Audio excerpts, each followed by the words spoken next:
Today at Pryor's Nursery, we're going to talk about how we start the Nellie Stevens Holly. We take a cutting and we develop it into a rooted cutting where we have it in this 2.5-inch pot with the media until it becomes fully rooted. At that time, which takes 4 to 6 months, we can look for the aggressive plants and take the aggressive plants and upgrade them into a 1-gallon pot. Now this will take 1 year for the plant to fill out this pot. It's building an excellent root mass, as you can see. Then after the 1-gallon pot is established, we move them into the 2-gallon pot and we wait another year until the plant has an established root mass before we put it out into the field. By taking a plant that's established in a great organic material and putting it into our clay soil, the organic material and the potting compound inoculates the soil to bring in the necessary soil bacteria and organic processes that the plants love. Now, on the Nellie Stevens Holly, we're often asked, how does it flower? Well, these tiny little buds that we see here, they will become little flowers in about another 2 weeks. So the plant will flower in the first part of May, and the insects cross-pollinate between a male holly and the female holly to make the berries on the female holly. So we have one male holly, a blue prince at the farm, and it pollinates over 1,500 females. So as long as there's a male within a 1/4 mile of your garden, you're going to get pollination. The Nellie Stevens Holly also self-pollinates, but that's sort of uneventful. When the insects bring in the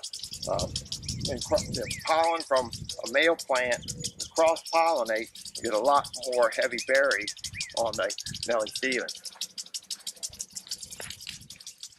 Here's a little better close-up of the berries on the Nellie Stevens Holly. The flowers are going to open and the insects will cross-pollinate and then the berries will develop. You can see right here this little green berry from the cross-pollination. When the pollination first occurs, the flower then will dry up and fall off and we'll have a tiny green berry.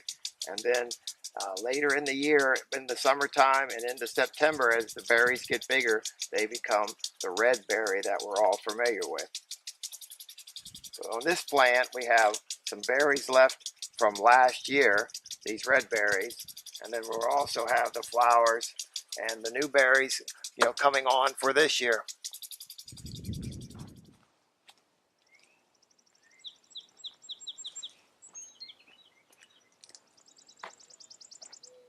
I thought I'd show you some of the hollies in another area of the farm today, and these are the Nellie Stevens Holly.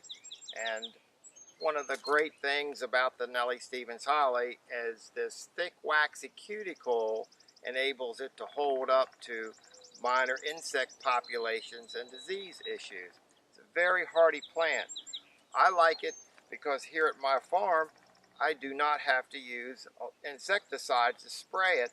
It's just amazing how well it holds up to minor insect issues.